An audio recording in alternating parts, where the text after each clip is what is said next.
we're going to talk a little bit about painting on plaster.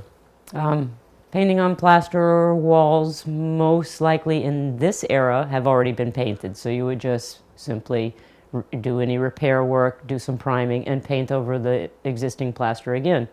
If you do have fresh plaster, you actually are hiring somebody to apply plaster to your walls in this century. It's a much more labor-intensive process than hanging drywall, but it's a much harder surface. It's also porous, so you could have options of staining it rather than painting it, because it would absorb in a more liquid fashion.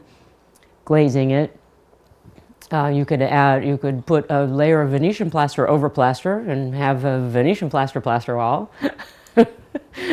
And other than that, just paint it just like you would any other walls.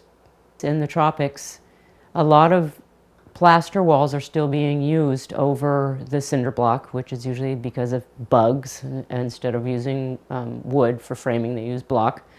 And then the walls are parged with plaster.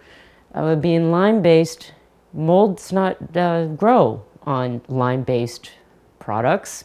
That is why Venice still exists and why all the work is still there, because a lot of plaster work, a lot of lime base, and that would be a reason probably not to paint it. Just leave it.